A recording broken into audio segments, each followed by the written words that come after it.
Have a vision. Think big. Ignore the naysayers. Work your ass off and give back and change the world. Because if not us, who? If not now, when? What is the secret to success? And the long version is that I actually always had 5 rules. And everything that I did, I always used those 5 rules. And those 5 rules helped me to become successful in various different areas. And I believe that those rules can be applied to almost anyone and everyone.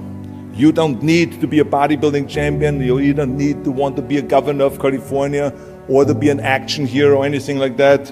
If you want to excel in whatever you do, those rules are for you. It's that simple. Now I have to tell you right off the top that I always was very intense. As a kid already, I was very intense and I was very hungry. I always wanted to be the best. I always wanted to be number one. I always wanted to get to the top. I never believed in just getting by. Now I have nothing against people that just want to get by, because I think there are many roads to happiness, but I think that we all here like to be successful and we are driven. So that's why those rules apply to you. So my first rule is find your vision and follow it. You see, I think it's the most important thing that we have a very clear vision of where we go. A goal, where do we go? Because you can have the best ship in the world. You can have the best cruise liner, but if the captain does not know where to go, that ship will drift around the world and out there at sea and will never end up anywhere. And this is exactly the way it is in real life. If you don't have a goal, if you don't have a vision, you just drift around and you're not going to be happy. This is why it is so important to have that vision. Now, I created that vision in Austria because I grew up after the Second World War. Austria, right along with Germany, lost the Second World War, thank God. And the problem was that everyone was so depressed because they lost the war that there was alcoholism everywhere. There was, of course, depression. There was a terrible economic situation. There was famine. There was starvation and all of those things.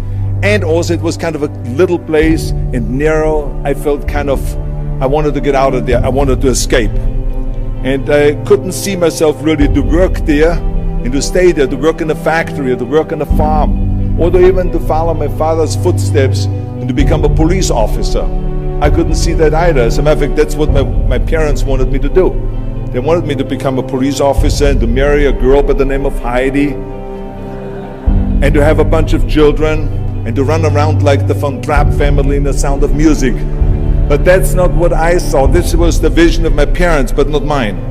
And luckily, one day in school, I watched a documentary about America. And I found myself, I knew exactly that is where I wanted to end up. I wanted to be in America. Everything that I saw in the documentary, I just loved. Everything was so big. I remember the tall skyscrapers, the monstrous bridges, the giant freeways filled with beautiful cars, the huge jetliners, movie stars, Muscle Beach, and all of those things. I could not wait to get there. The question was just, how do I get there? How do I get to America? I mean, this was not a common thing to do way back in the 50s. No one had the money to travel or anything. But one day I was fortunate enough to see a magazine. And that magazine showed me the path to America. And it was a bodybuilding magazine. And on the cover was this very muscular guy that was standing there like Hercules with a Hercules outfit. His name was Reg Park. This Reg Park was on that cover, and I remember the cover said, Mr. Universe becomes Hercules star. I read the article as fast as I could, learning about how he grew up in Leeds in England, poor, and how he trained 5 hours a day, every single day, and trained and trained and trained and lifted weights, and then he finally became Mr. Great Britain. And then he became Mr. Universe. And then he won a second Mr. Universe title and a third Mr. Universe title. And then all of a sudden he landed in Rome in Cinecittà doing Hercules movies. And there he made millions of dollars, and this money he took and bought himself a gymnasium chain in South Africa, and he became a successful gymnasium owner. And as I read, I became more and more certain about my own future. As I read this story, I was so excited, so interested. I knew exactly that I wanted to become another Reg Park. I know he laid out the blueprint for my life, basically. I could see myself, I could visualize myself clearly to be a champion on that same stage where he won the Mr. Universe, and then to move to America, then get into movies, and then become rich and famous. I had that vision very clearly laid out. I was so happy that I knew exactly where I was going. From that moment on, everything that I did, no matter how hard I had to work or how much I had to struggle, it didn't matter. It was a wonderful joyride because I knew what the purpose was and I found my passion. The simple truth is, if you don't have a vision, if you don't have a goal, if you don't see your future laid out in front of you, you're just floating around without a purpose. And I think that the numbers speak for themselves. This is why so many people around the world are unhappy with their jobs.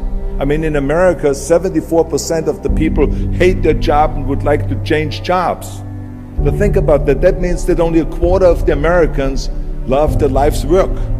I mean, that is a very depressing statistic. I always smiled when I worked, no matter how hard I worked. I always had a great time, no matter what I did. It didn't matter if it was in bodybuilding, or if it was in the movies, or if it was as governor.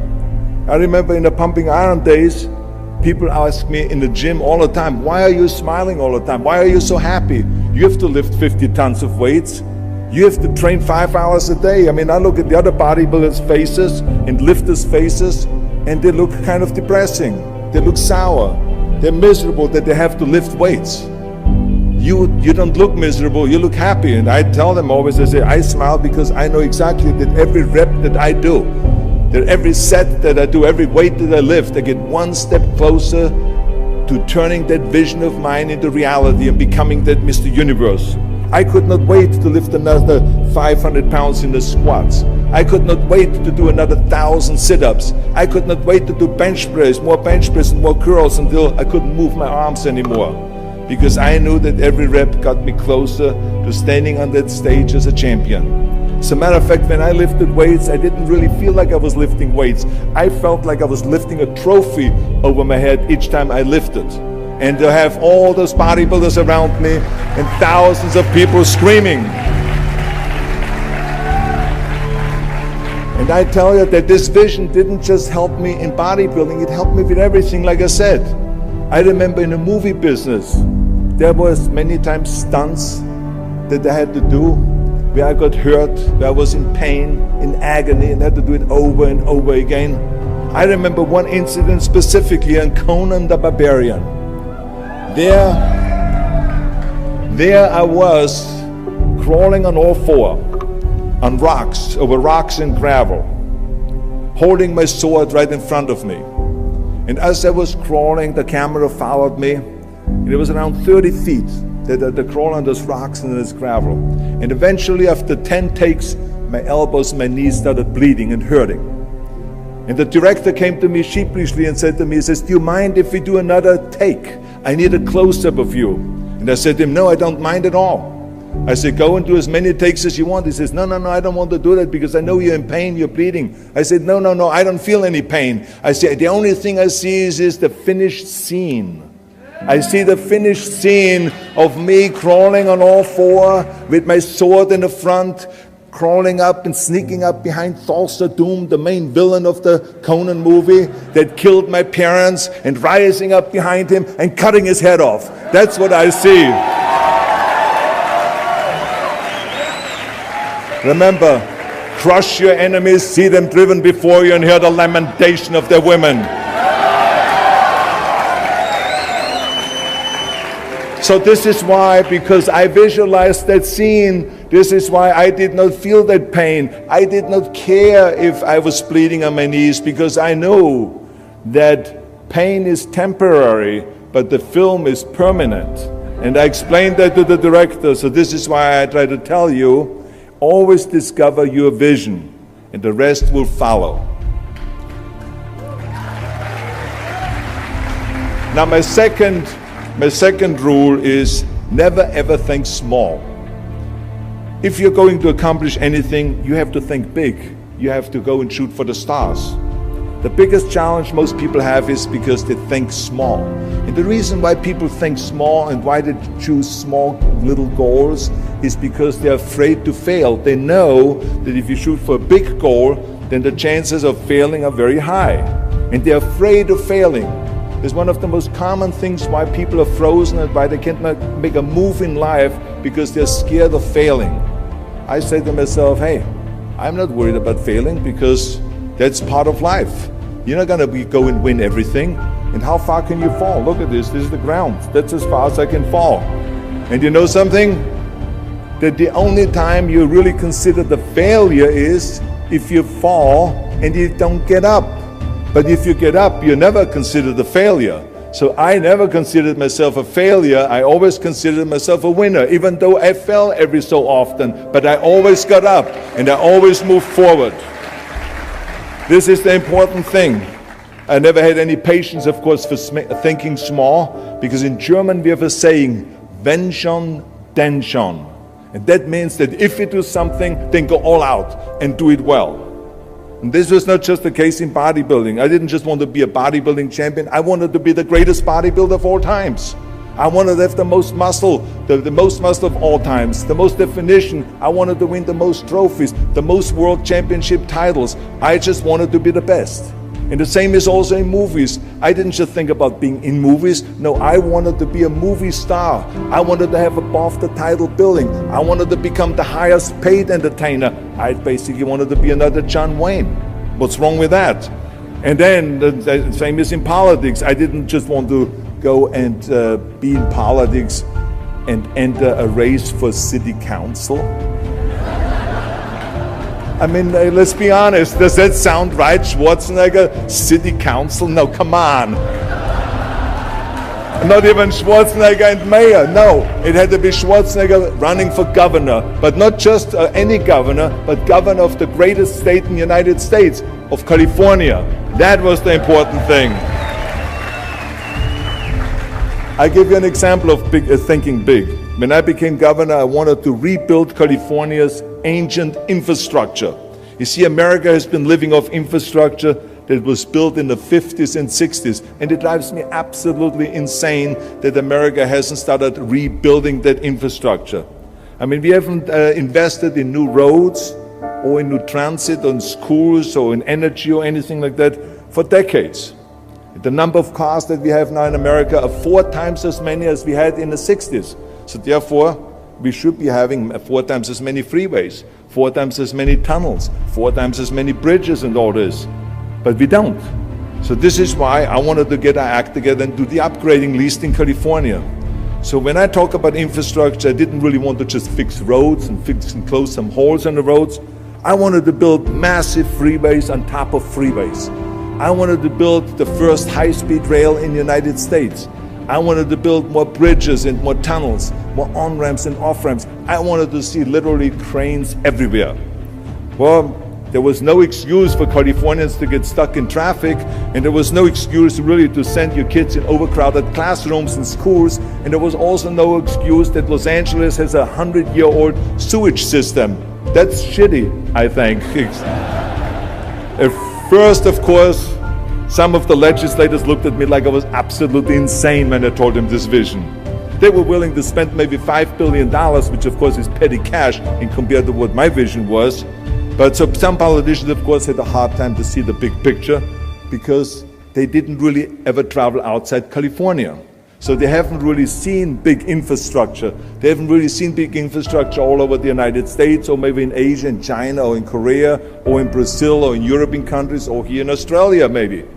So they haven't seen that. And then, of course, there are other politicians that simply don't have a vision of the future past the next election, which is a common problem politicians have all over the world.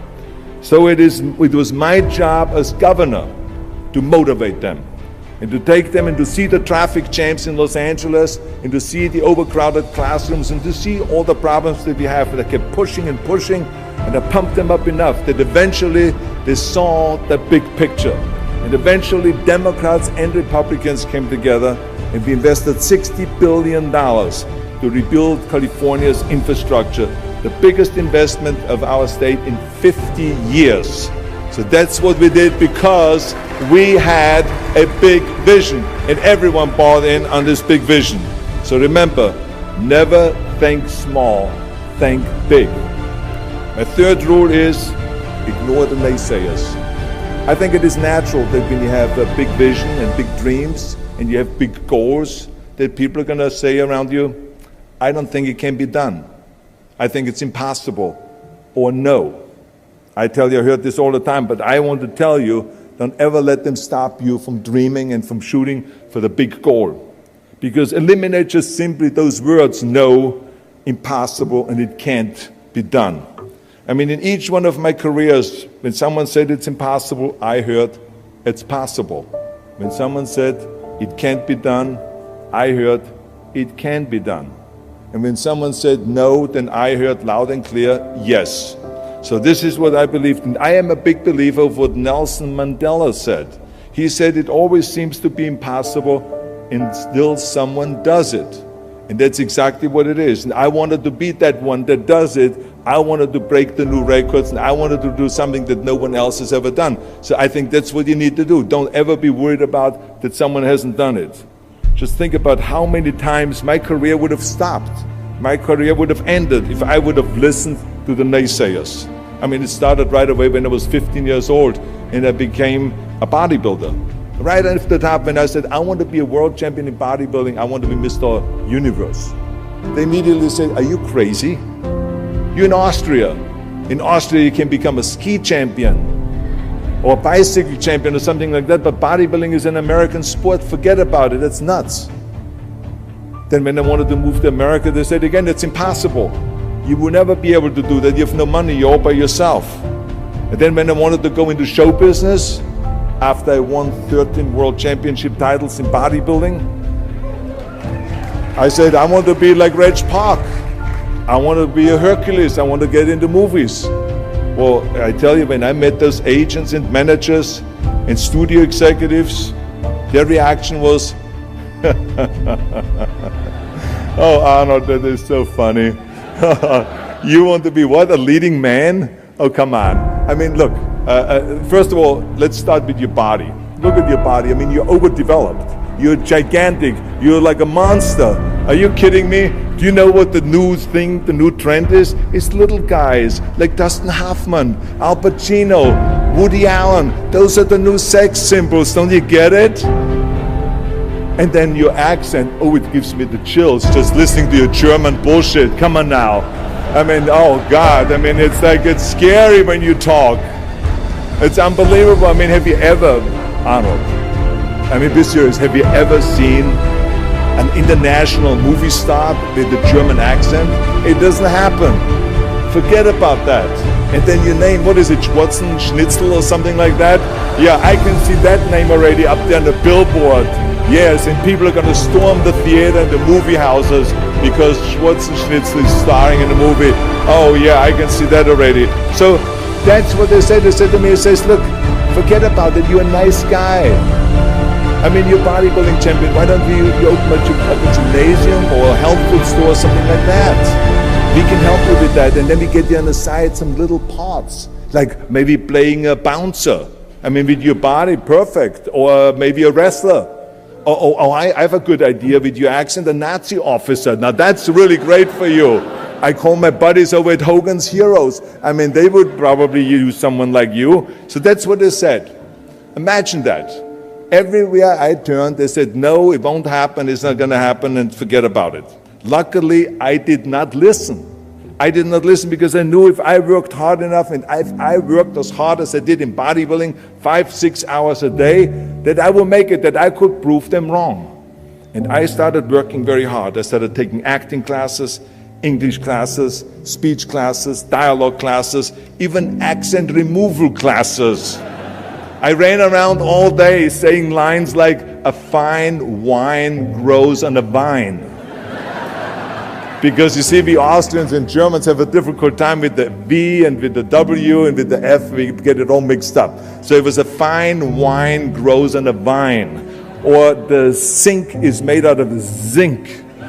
And all those kind of lines. I said, over and over, and you know something? All of a sudden, I got a little break. In the early 70s, I remember All of a sudden, I got a TV show, a little part, then another little part. And then all of a sudden, I got a phone call from Lucille Ball to be in her special Happy Anniversary and Goodbye, which was with Art Carney. I had this 6-minute scene as an Italian masseur.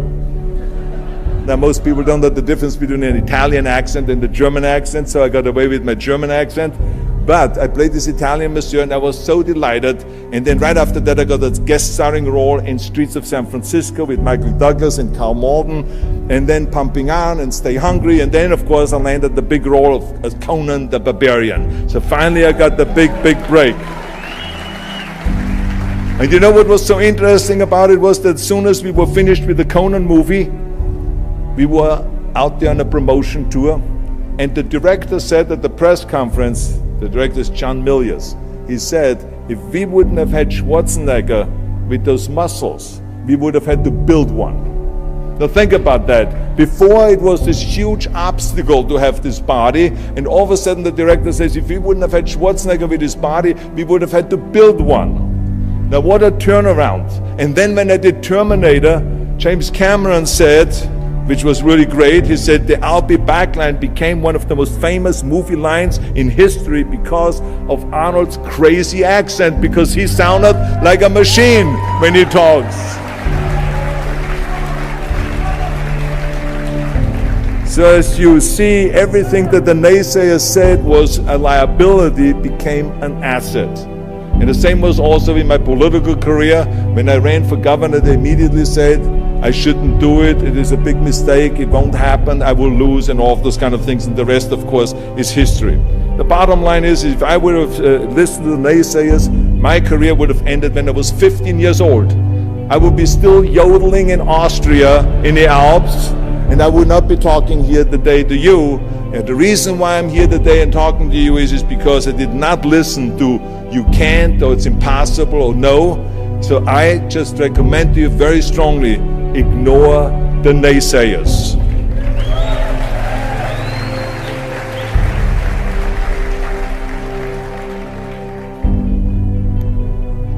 My fourth rule is, work your ass off. Nobody ever stumbled upon success by accident, except maybe the guy who found gold in California. But don't ever think that you can be that guy. I mean, you never want to fail because you didn't work hard enough. I always believed no stone unturned. Work your butt off. That's what I always believed. No matter what you do, work, work, work. I remember Muhammad Ali, one of my great heroes, had a great line in the 70s when he was asked, how many sit-ups do you do? He said, I don't know, because I start counting only when it starts burning. When it starts burning, that's when it starts counting. You see, that's what makes you a champion. It doesn't matter in what area you're in. No pain, no gain. The bottom line is, one of my rules, which is work your butt off. If you don't apply that rule, all the other rules won't mean anything. I mean, it drives me absolutely nuts when people say, I don't have time to work out. Haven't you heard that many times? I don't have time to work out, or I have worked so hard all day, I'm tired, I cannot work out anymore. Or I cannot read another book, or I cannot improve myself, or I don't have time, or I work so hard that I cannot really improve my business, or I cannot grow as a person, or any of those things. What the hell are we talking about here? I mean, the day is 24 hours, you sleep 6 hours, so you have 18 hours left. I mean, I know there's some of you out there that say, well, wait a minute, I sleep actually 8 hours, but that's just sleep faster, okay? You don't, I mean, let's not get bogged down with this stuff here. Listen, when I came to the United States, I remember that I trained 5 hours a day, every day, and I was managing a construction business, and I was a bricklayer, and I went to college also, and I took acting classes from 8 o'clock at night to 12 o'clock midnight. All of that in one day. Every day I did that. I did not worry about it. I knew that I had 24 hours and I didn't want to waste one single hour, because I believe of what Ted Turner said, who is one of the great entrepreneurs who started CNN and so on. He said, early to bed, early to rise, work like hell and advertise. So that's what I believe. Just remember, you can't climb that ladder of success with your hands in your pockets. You must work your ass off. It's that simple. And my fifth and last rule is, don't just take, give something back. Leave your mark on the world. I believe that we all have an obligation to do something for our community, something for our state, something for our country. We must serve a cause that is greater than ourselves, because we all know that in the end we will be judged not by how much we made, but by how much we give. Ever since America greeted me with open arms, I've had this sense of responsibility, and I felt obligated to give something back to America. Because I know that everything that I have accomplished is because of America. If it's my bodybuilding career, if it is my show business career, my political career, the money that I've made, my great family that I have, all of this is because of America. But I have to recognize the fact that America did not become the land of opportunity in this great country by itself. No, in history, people worked tirelessly in America. People fought and people died to make it the land of freedom and opportunity and the land of liberty. So now it is our responsibility, if we want to keep it the #1 country in the world, to work for that and to give something back to that country. And it doesn't matter if you're in America, or if you're in Australia, or if you're in China, or if you're in Japan, or in Italy. It is the same thing. You all have to give something back to your country, no matter where you're from. Now, I love the words of my father-in-law, Sergeant Shriver, who started the Peace Corps, the Job Corps, legal aid to the poor during the Kennedy and during the Johnson administration. He was the #1 public servant, and he always inspired me to become a public servant. He was one of my heroes. He said at Yale University at a commencement speech, he said to the students, tear down that mirror. Tear down that mirror that makes you always look at yourself. And you will be able to look beyond that mirror, and you will see the millions and millions of people that need your help. And I saw those millions and millions of people. And this is why I tried to take every opportunity that I could to give something back. I started training Special Olympians, people that were intellectually handicapped, to help them with weightlifting and powerlifting. I became the international powerlifting coach and the torchbearer for Special Olympics. Then later on, I joined the Simon Wiesenthal Center to fight prejudice, so we don't have the things happening again as we had during the Second World War, during the Nazi Reich. And I joined also the President's Council on Fitness. I became the chairman under President Bush from 1990 to 1993. To be the chairman and to promote health and fitness in all 50 states. I traveled all 50 states. I started after-school programs for the most vulnerable children, for inner-city children, to make them be able to say no to drugs, no to gangs, and no to violence, and to say yes to education and yes to life. And every single time I reached out and I gave something back, I felt fantastic. Nothing made me happier. I would rather play chess with an 8-year-old kid in an after-school program, or play golf, a round of golf with a Special Olympian, than go down another red carpet of a movie premiere. And I have nothing against movies, but to give something back to me is more important than just to think about myself.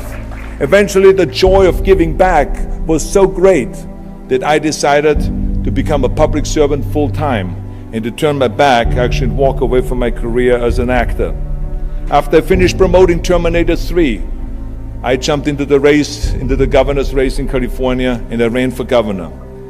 And even though my friends advised me not to do that, they said, "Are you crazy, Arnold? Don't you understand that you would lose now this $20, $30 million a movie that you're getting paid? And they will only pay you $178,000 as governor a year?" Well, I didn't care, because I knew that all the money that I've made and to be in that position in the first place to make this money is because of America. It was time to give something back. So I became governor, and I didn't even take the $178,000. I gave it back to the taxpayers because it was petty cash. It's the last thing I needed. And I can tell you that those 7 years were the most exciting and the most rewarding and the most gratifying years of my life. To work all day long, to solve problems and to serve the people was absolutely heaven. It was the best job I've ever had. But I also knew that eventually it's going to come to an end. And after 2 terms, it did come to an end. But when it came to an end, the one thing that didn't come to an end and was not finished was my desire to be a public servant and to serve the people. And this is why I continued to work for Special Olympics. That's why I continued to work on fighting my fitness crusade and traveling around the world to promote health and fitness. And this is why I continue to support after-school programs, and we even started the Schwarzenegger Institute at the University of Southern California to continue to inspire students and leaders around the world to find solutions to complicated issues and to give back and to make the world a better place. So thank you. But I tell you that I was very fortunate that I had great heroes. I had great heroes that I could look up to, and I mentioned 2 of them, Muhammad Ali and Sergeant Shriver, my father-in-law. But there's other great heroes like Gorbachev, Reagan, Mandela, great leaders like Mother Teresa, Chancellor Kohl, and Churchill, and the list goes on and on. I mean, those people had such an impact on the world. Single-handedly, they've changed the world. I mean, if you think about just Gorbachev, I mean, this man, every time I meet him, I'm in awe. I mean, he grew up under communism and he rose from the bottom of the ranks straight up to the top. He became president of the Soviet Union, one of the most powerful people in the world. And he was the leader of the Communist Party. And when he was in the top position, he realized that the system was broken. Now, what do you do when you're the top leader of the Communist Party and you realize that the system, that communism doesn't work? Well, you know what he did? He dismantled communism. Think about the courage that takes. I mean, the guts that it takes to do that. Think about that Gorbachev completely transformed his country with glasnost to give his people for the first time freedom. And then through perestroika, by reforming Russia's economy. He didn't wait for the next president. He didn't complain. He simply said, if not me, who? And if not now, when? So I feel very strongly all of us need to have and embrace that kind of a spirit. We all can create change, whether it is in our neighborhood or in our local schools or in our country. It can be big, but it can also be as little as just going to a school kid that has problems reading and teaching that kids how to read or how to do math. We don't have to just work on me. We should also work on we. Not just me, but also we. Remember that. To lead a truly full life, you must give back. You must leave the world a better place than you found it. Because the bottom line is, it is up to us. I mean, those rules that I've given you are important rules, but giving back is one of the most important rules. I guarantee you that if you follow all of those rules, you will have many victories to celebrate. And you will leave, your work, and you will have extraordinary kind of a record, and you will leave a legacy behind that you can be proud of. So I want you to remember those rules. Have a vision. Think big. Ignore the naysayers. Work your ass off and give back and change the world. Because if